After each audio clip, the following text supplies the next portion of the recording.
ITI SKC study YouTube channel में आप सभी को बहुत बहुत स्वागत है। और इस वीडियो में हम लोग ITI second year electrician theory का कुछ इंपॉर्टेंट क्वेश्चन को करेंगे जो CBT एग्ज़ाम के लिए इम्पोर्टेंट है। जो आपका CBT एग्ज़ाम होगा कंप्यूटर बेस, उसके लिए इम्पोर्टेंट है। बने रहेगा वीडियो के अंत तक। इस वीडियो में हम लोग नेमी का जितना जो आपका क्वेश्चन है नेमी का क्वेश्चन हम लोग करेंगे। तो देखिए यहाँ पे समझ के पढ़िएगा। चलिए इस वीडियो में बिना देर किए क्लास को स्टार्ट करते हैं। इसके पहले वाले क्लास आप नहीं देखे हैं तो चैनल को प्लेलिस्ट में जाना होगा। और एक बात कि ईडी का जो क्लास है वो यहाँ पे अच्छा रिस्पांस आप लोगों का रहा और ईडी जो है यहाँ पे अच्छे लेवल का क्वेश्चन है और 20+ हम यहाँ पे क्वेश्चन आपके लिए रखे हुए हैं सेकेंड ईयर छात्रों के लिए। तो आप जा कर के चैनल के प्लेलिस्ट में देख सकते हैं। पहले आप इसको देख लीजिए, यहाँ पे समझ के पढ़िए। देखिए यहाँ पे स्वचालित स्टेबलाइजर, यहाँ पे स्वचालित स्टेप्ड वोल्टेज स्टेबलाइजर का अनुप्रयोग कौन सा है। देखिए इस वीडियो में हम आपको स्टेबलाइजर से रिलेटेड आपका इसमें क्वेश्चन मिलेगा। नेमी में जो है आपका स्टेबलाइजर से क्वेश्चन आपको मिलेगा और आपको इन्वर्टर से है और यूपीएस से है। ठीक है, तो इस वीडियो में हम आपको स्टेबलाइजर से रिलेटेड आपको बताएंगे स्टेबलाइजर क्या होता है, उसके बाद आपका इन्वर्टर बताएंगे, उसके बाद यूपीएस बताएंगे। ठीक है, क्या होता है, कितने प्रकार का होता है, तो ये सब हम इस वीडियो में सीखने वाले हैं। जो आपका नेमी में क्वेश्चन होगा उसी को हम करेंगे और आप लोग समझिएगा। ठीक है, देखिए यहाँ पे स्वचालित स्टेप्ड वोल्टेज स्टेबलाइजर का अनुप्रयोग कौन सा है। देखिए हम आपको बता दें स्टेबलाइजर आप लोग जानते होइएगा जो स्टेबलाइजर क्या होता है। दोस्तों स्टेबलाइजर जो होता है वह निश्चित वोल्टेज प्रदान करता है। जैसे कि कोई डिवाइस है उसको चलाना है तो उसको चाहिए 220 वोल्ट। तो हम क्या करते हैं कि स्टेबलाइजर का उपयोग करते हैं जिससे कि यह जो है ये निश्चित वोल्टेज देता है, जिससे कि हमारा जो है कोई डिवाइस होता है कोई भी तो यहाँ पे फ्यूज़ ना हो, यहाँ पे उड़े नहीं, जो धनकता है यहाँ पे वो नहीं हो। ठीक है, यहाँ पे ख़राब नहीं हो, तो इसलिए हम स्टेबलाइजर का अधिकतर उपयोग करते हैं। यह एक सोच लीजिए सुरक्षा डिवाइस ही है क्योंकि हमारा जो है यहाँ पे फिक्स वोल्टेज प्रदान करता है। ठीक है, कभी कभी स्टेबलाइजर हम नहीं उपयोग करते हैं तो कोई मेरा डिवाइस होता है, कोई मशीन होता है तो इसको चाहिए था 220 वोल्ट बट ये ले लेता है 240 वोल्ट। यदि ले ले तो ये जो है यहाँ पे ये ख़त्म हो जाएगा, तो ये डिवाइस ख़त्म हो जाएगा। तो इसलिए हम क्या करते हैं कि स्टेबलाइजर का उपयोग करते हैं। होता है स्टेबलाइजर 2 प्रकार के होते हैं और स्टेबलाइजर का हम वही उपयोग करते हैं जहाँ जो है ये वोल्टेज का जो है ये निश्चित प्रदान करता है, वोल्टेज निश्चित प्रदान करता है। तो यहाँ पे अब आपको क्वेश्चन को आपको पढ़ना चाहिए। स्वचालित स्टेप्ड वोल्टेज स्टेबलाइजर का अनुप्रयोग कौन सा है। यहाँ पे स्वचालित वोल्टेज स्टेबलाइजर का अनुप्रयोग पूछ रखा है। क्या गीज़र होता है, ग्राइंडर या टीवी रिसीवर या एयर कंडीशनर। तो देखिए ये जो आपका होता है स्वचालित स्टेप्ड वोल्टेज स्टेबलाइजर का अनुप्रयोग जो है वो टीवी रिसीवर होता है। क्या होता है, टीवी रिसीवर, ध्यान में रखिएगा। चलिए नेक्स्ट क्वेश्चन आपके सामने है और ये क्या पूछ रखा है, इन्वर्टर का कार्य कौन सा है। देखिए यहाँ पे इन्वर्टर का कार्य पूछ रखा है कि इन्वर्टर का कार्य कौन सा है। आप लोगों को भी पता होगा कि इन्वर्टर क्या होता है, ये कैसे काम करता है। देखिए इन्वर्टर वही होता है जो ये डीसी को एसी में परिवर्तित करता है। क्या करता है, डीसी को एसी में परिवर्तित करता है। ये घरों में लगाए जाते हैं, जब बिजली आपका नहीं चली जाती है तो उस वक्त ये काम में आता है। जैसे कि ये इन्वर्टर जो होता है वो आपका वायर से जो है एसी ही लेता है, बट इन्वर्टर के अंदर जो होता है एसी को पहले डीसी में कन्वर्ट करता है, वो बैटरी में भेजता है।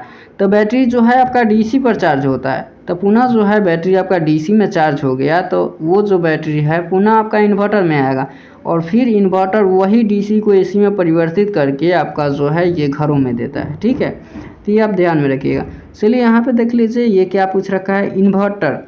देखिए इन्वर्टर के एक और हम बात बताएं तो इन्वर्टर जो है ये कितने प्रकार का होता है। तो देखिए इन्वर्टर जो है बेसिकली जो है यहाँ पे 2 प्रकार के होते हैं।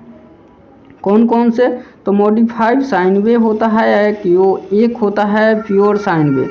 क्या, एक होता है मॉडिफाइड साइन वेव, दूसरा होता है प्योर साइन वेव। ठीक है, 2 यहाँ पे इन्वर्टर का कार्य होते हैं, कार्य नहीं होते हैं, यहाँ पे 2 प्रकार होते हैं। ठीक है, ध्यान में रखिएगा। इन्वर्टर अब आपको भी पता चल गया।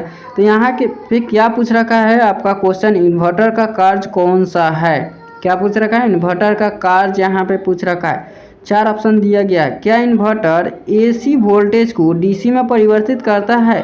यहाँ पे बी नंबर आपका ऑप्शन है। क्या यह इन्वर्टर डीसी वोल्टेज को एसी में परिवर्तित करता है, या यहाँ पे डीसी वोल्टेज को उच्च डीसी वोल्टेज में परिवर्तित करता है, या एसी वोल्टेज को एसी वोल्टेज में परिवर्तित करता है? कौन सा होगा राइट आंसर? आपको इसको समझिए और यहाँ पे बताइए। इन्वर्टर का जो है यहाँ पे कार्य कौन सा है? हम क्या बताए थे आपको? इन्वर्टर का कार्य जो भाई साहब ये है आपका डीसी को एसी में परिवर्तित करता है। हम यही ना बताए थे इन्वर्टर का कार्य, बस यही होता है। चलिए देखिए, ये हम एक बात बता दें तो एक जैसे कि यहाँ पे है एक इन्वर्टर है और आपका एक छोटा सा यहाँ पे बैटरी लगी है, ठीक है। यहाँ पे एक बैटरी लगी है, यहाँ पे तो अच्छा यहाँ पे ज़्यादा स्क्रीन नहीं है, नहीं तो हम समझा पाते।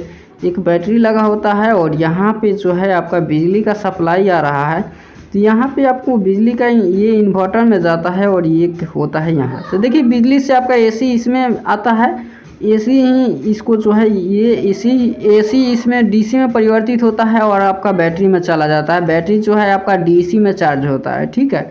पुनः जो है ये बैटरी डीसी इसमें आता है, फिर जो है आपका एसी के द्वारा यही ये फिर से एसी बदलता है और चला जाता है आपका घरों में, ठीक है। तो यही बात हो जाता है। बट यहाँ पे मेन कार्य ये होता है, इन्वर्टर का कार्य यही होता है, डीसी वोल्टेज को एसी वोल्टेज में परिवर्तित करता है, ठीक है। चलिए यहाँ पे नेक्स्ट क्वेश्चन आपके सामने है, इन्वर्टर में आउटपुट ट्रांसफार्मर का उद्देश्य क्या है? जो इन्वर्टर है आपका आउटपुट ट्रांसफार्मर का उद्देश्य पूछ रखा है, इसका क्या उद्देश्य है? तो देखिए आपको भी पता होगा, एक होता है इनपुट ट्रांसफार्मर के अंदर और दूसरा होता है आउटपुट। क्या इनपुट होता है और दूसरा होता है आउटपुट होता है। देखिए इनपुट में क्या होता है कि जब हमारा जो है वोल्टेज स्टेप अप करना होता है, स्टेप अप, तो इनपुट में वाइंडिंग कम रखी जाती है और आउटपुट में ज़्यादा रखा जाता है।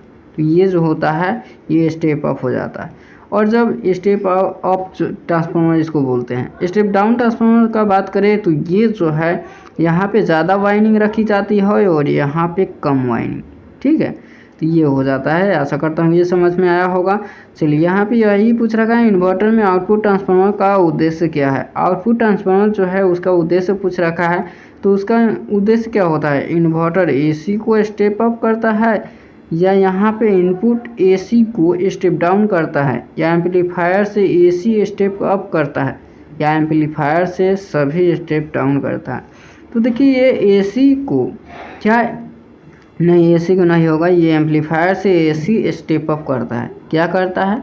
एम्पलीफायर से एसी स्टेप अप करता है। तो ये हो जाएगा आपका राइट आंसर, जो एम्पलीफायर से एसी स्टेप अप करता है। चलिए नेक्स्ट क्वेश्चन, ज़्यादा समय नहीं। स्वचालित वोल्टेज स्टेबलाइजर में किस प्रकार के आउटपुट ट्रांसफार्मर का उपयोग किया जाता है? क्या पूछ रखा है? स्वचालित वोल्टेज स्टेबलाइजर में किस प्रकार के आउटपुट ट्रांसफार्मर का उपयोग किया जाता है? वो कौन सा ट्रांसफार्मर का उपयोग है जो स्वचालित वोल्टेज में स्टेबलाइजर के लिए किया जाता है? बताइए जल्द से जल्द।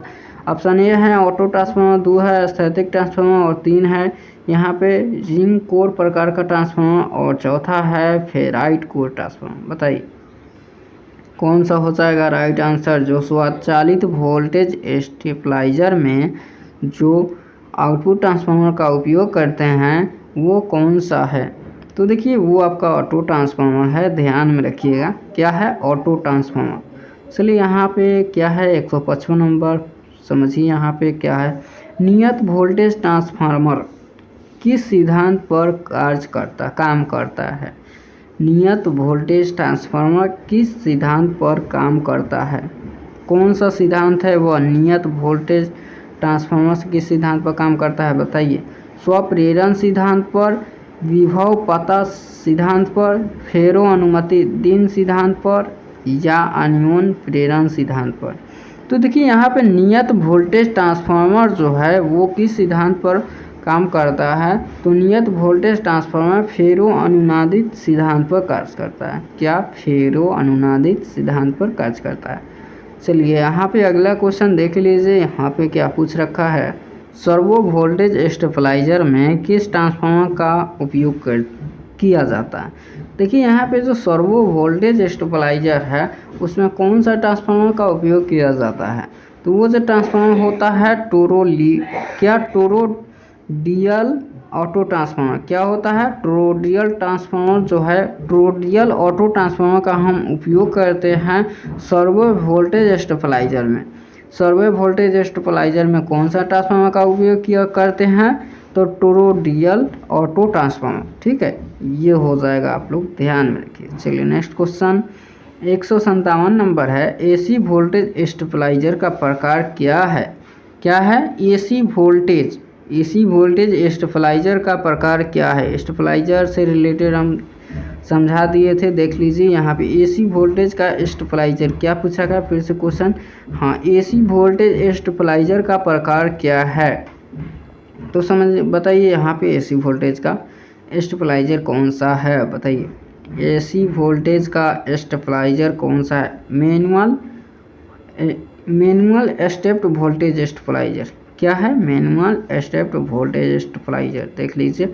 चलिए यहाँ पे अगला है, ज़्यादा समय नहीं, 158 नंबर है, आपसे क्या पूछ रखा है, वोल्टेज स्टेबलाइजर में इलेक्ट्रॉनिक सर्किट में शॉर्ट सर्किट दोष की जांच करने के लिए किस प्रकार का उपकरण का उपयोग किया जाता है।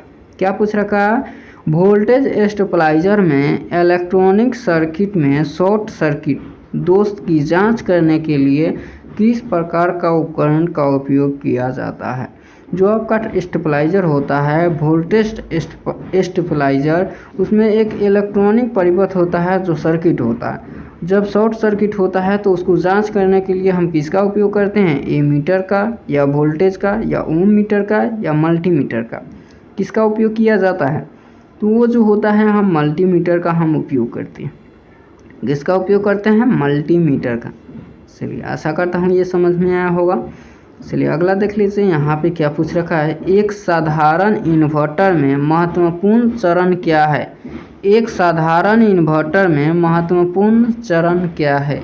कोई भी एक साधारण आप इन्वर्टर ले लीजिए, उसका महत्वपूर्ण चरण क्या है, दोलन और रिष्टकारी चरण, या दोलन और एम्पलीफायर चरण, या एम्पलीफायर और ट्रांसफार्मर निर्गत, या दोलन एम्पलीफायर और ट्रांसफार्मर उत्पादन। बताइए, 4 ऑप्शन हैं और राइट आंसर बताइए। जो साधारण इन्वर्टर में जो महत्वपूर्ण चरण होता है वो क्या होता है, तो देखिए वो जो होता है आपका दोलन एम्पलीफायर और ट्रांसफार्मर उत्पादन चरण होता है। क्या, दोलन एम्पलीफायर और ट्रांसफार्मर उत्पादन चरण। नेक्स्ट क्वेश्चन आपका क्या है, वर्ग तरंग इन्वर्टर का उपयोग कहाँ किया जाता है। जो वर्ग तरंग इन्वर्टर का जो उपयोग होता है वो कहाँ किया जाता है, तो देखिए यहाँ पे 4 ऑप्शन है। वर्ग तरंग इन्वर्टर का उपयोग जो है हम कहाँ करते हैं, कंप्यूटर में, या टीवी रिसीवर में, या यहाँ पे है डीवीडी जो प्लेयर होता है उसमें करते हैं, या सामान्य प्रकार व्यवस्था में। तो देखिए वर्ग तरंग जो इन्वर्टर का हम उपयोग करते हैं सामान्य प्रकाश व्यवस्था में ही हम करते हैं। कहाँ करते हैं, सामान्य प्रकाश व्यवस्था में। ठीक, चलिए नेक्स्ट क्वेश्चन, अगला क्वेश्चन है 161 नंबर है, यूपीएस का बैकअप समय कैसे बढ़ाया जा सकता है। देखिए यूपीएस का फुल फॉर्म क्या होता है, तो क्या होता है, अनइंटरप्टिबल होता है। क्या, ऐसे होता है, अनइंटरप्टिबल पावर सप्लाई। जी हाँ, ऐसे ही होता है। यूपीएस का फुल फॉर्म क्या होता है, अनइंटरप्टिबल पावर सप्लाई। तो यूपीएस का काम क्या होता है, जैसे कि आप लोग जानते होइएगा, यूपीएस जो होता है वो लगा होता है कंप्यूटर के बगल में। आप लोग कंप्यूटर के जो है, कंप्यूटर में ये उपयोग किया जाता है कंप्यूटर के कामों में। और यूपीएस का काम क्या होता है, तो बस यही है, जैसे कि मेरा एक कंप्यूटर का ये मॉनिटर है, और ये जो मेरा कंप्यूटर है, जब बिजली चली जाती है तो ये कंप्यूटर बंद हो जाना चाहिए, बट ये कंप्यूटर बंद नहीं होता है। ये मैक्सिमम 15 से 20 मिनट, जैसे कि हम आपको बता दें यहाँ पे 15 से 20 मिनट का ये रिवाइंडिंग लेता है, आराम से यह रहता है। ये इसलिए रहता है, ये यूपीएस का कमाल है। यूपीएस का इसलिए कमाल है, जैसे कि आपका जो है यहाँ पे जब लैपटॉप यहाँ पे लाइन कट जाता है तो आपका कंप्यूटर बंद हो जाता है, बट यहाँ पे ये यूपीएस बंद नहीं होने देता है, क्योंकि यहाँ पे 15 से 20 मिनट आपका जो है ये ओपन रखता है, चालू रखता है। इसलिए क्योंकि जब आप कोई कार्य कर रहे हो और बाय द वे यहाँ पे बिजली चली जाती है तो ये आपका काम खराब हो सकता है। तो ये यूपीएस का काम यही होता है कि आपको 15 से 20 मिनट के लिए जो है आपका यहाँ पे रखा जाता है, कंप्यूटर ओपन रहता है। ठीक है, आप ये समझ लीजिए यूपीएस का काम वही होता है, कंप्यूटर को जो है निश्चित समय तक आपको जो है यहाँ पे ओपन रखेगा। ऐसा नहीं है जो आपको यूपीएस आप नहीं लगाते हो तो बस जैसे बिजली जाएगी वैसे ही यह भी चला जाएगा। ठीक है, ये भी बंद हो जाएगा। तो इसलिए जैसे कि आप वीडियो की एडिटिंग कर रहे हैं, चाहे कोई काम कर रहे हैं, तो जैसे ही यहाँ पे यदि बाय द वे अपना मर्जी से जब आप नहीं चाहते हो कि हाँ ये जो है कंप्यूटर जो है ये बंद हो जाए, और बंद हो जाए तो आप क्या करोगे, तो बात यहाँ पे है यूपीएस का हम उपयोग करते हैं। ठीक है, आशा करता हूँ ये आपको समझ में आया होगा। चलिए यहाँ पे ये देख लीजिए यूपीएस का बैकअप समय कैसे बढ़ाया जा सकता है। देखिए यदि बाय द वे हमारा है 15 से 20 मिनट का यूपीएस का बैकअप है, यदि हम इसको 30 मिनट करना चाहते हैं तो कैसे ये बढ़ सकता है, बता सकते हैं आप कैसे हम बढ़ा सकते हैं यूपीएस का बैकअप समय कैसे बढ़ाया जा सकता है। तो यहाँ पे 4 ऑप्शन है। यूपीएस की VA रेटिंग बढ़ा दीजिए, क्या VA रेटिंग बढ़ा दीजिए, या बैटरी की AH क्षमता बढ़ा देंगे तो हो जाएगा, या बैटरी की एच क्षमता घटा देंगे, या यहाँ पे बैटरी टर्मिनल वोल्टेज का हमेशा 90% रेटिंग रखेंगे तो हो जाएगा। तो यहाँ पे वही देखिए यहाँ पे 4 ऑप्शन है, आप लोग समझिए यूपीएस का बैकअप समय कैसे बढ़ाया जाएगा। तो देखिए भाई साहब यहाँ पे बैकअप समय हमारा बढ़ाने का यही एक रास्ता होता है। तो बैटरी की AH क्षमता बढ़ा दीजिए, आपका हो जाएगा। क्या बैटरी की AH क्षमता आप बढ़ा दीजिए। ठीक है, चलिए यहाँ पे अगला देख लीजिए। यहाँ पे देखिए द्वितीय सेल में कठोर सल्फेट दोष को कैसे रोका जा सकता है। देखिए आप लोगों ने सेल पढ़ा होगा, सेल यदि आप नहीं जानते हो तो आपको जानना बहुत ज़रूरी है सेल क्या होता है। बैटरी और सेल में बाय द वे कभी कभी आपको इंटरव्यू में पूछ लिया जाए बैटरी क्या होता है, सेल क्या होता है, तो आप फंस जाओगे। यदि आपको नहीं पता है तो ज़रूर आप फंसोगे, यदि पता है तो और भी बहुत बात है। देखिए सेल का यदि हम सिंबल का बात करें तो आपका सेल का सिंबल इस तरीके से होता है, ये होता है सेल का सिंबल। अब देखिए बैटरी का सिंबल हम देखें, बैटरी क्या होता है, तो बैटरी वही होता है, बहुत सारे सेल को हम मिला करके एक बैटरी का निर्माण करते हैं, बहुत सारे सेल को हम मिला करके एक बैटरी का निर्माण करते हैं। ठीक है, चलिए तो यहाँ पे क्या पूछ रखा है, द्वितीयक सेल में कठोर सल्फेट दोष को कैसे रोका जा सकता है। तो रोकने का यही एक यहाँ पे तरीका रहता है, जो आप ट्रिकल चार्ज प्रदान कीजिए। क्या एक ट्रिकल चार्ज होता है उसको आप प्रदान कीजिए, आपका द्वितीयक सेल में जो कठोर सल्फेट दोष को जो होता है वह रोका जा सकता है। ठीक है, चलिए यहाँ पे सेल बैटरी ये सब आपको पता होना चाहिए। चलिए यहाँ पे 163 नंबर क्वेश्चन है, और यहाँ पे समझिए यूपीएस में कौन सा हिस्सा इनपुट वोल्टेज की, क्या यूपीएस में कौन सा हिस्सा इनपुट वोल्टेज की विफलता के मामले में निरंतर आउटपुट वोल्टेज की आपूर्ति करता है। जो नियंत्रण होता है यहाँ पे यूपीएस में जो हिस्सा इनपुट का वोल्टेज की विफलता होता है वो मामले में किस मामले में नियंत्रण आउटपुट वोल्टेज की आपूर्ति करता है, बैटरी यूनिट के, या इन्वर्टर यूनिट के, या रेक्टिफायर यूनिट, या नियंत्रण यूनिट। बताइए राइट आंसर कौन सा होगा। तो देखिए हम आपको बता दें यहाँ पे यूपीएस में जो वो हिस्सा इनपुट के वोल्टेज की विफलता के मामले में जो नियंत्रण आउटपुट वोल्टेज की आपूर्ति करता है वो होता है आपका बैटरी यूनिट। क्या, बैटरी इकाई, बैटरी यूनिट। ठीक है, याद रखिएगा ये सब क्वेश्चन। ठीक है, आशा करता हूँ जितना जो क्वेश्चन है आपको समझ में आया होगा। समझ में आया है तो एक लाइक कीजिएगा, चैनल पर नए हो तो चैनल को सब्सक्राइब कर लीजिएगा। वीडियो को हम यहीं पे एंड करते हैं, आप लोग चैनल को सब्सक्राइब कर लीजिएगा ताकि अगला वीडियो हो या ITI से अपडेट हो या एग्ज़ाम से रिलेटेड अपडेट हो या कोई क्वेश्चन हो तो आपको यहाँ पे आपको मिलता रहेगा। आपको मेरा एक टेलीग्राम चैनल है ITI SKG स्टडी। क्या, ITI SKG स्टडी मेरा एक टेलीग्राम चैनल है, उसको भी आप ज्वाइन कर लीजिए। ठीक है, आपको उस पर समय समय पर आपको मिलता रहेगा, कोई भी है। ठीक है, कोई आपका अपडेट आता है तो समय समय पर आपको मिलता रहे। चलिए मिलते हैं नेक्स्ट वीडियो में। वीडियो अंत देखने के लिए आपका तहे दिल से धन्यवाद।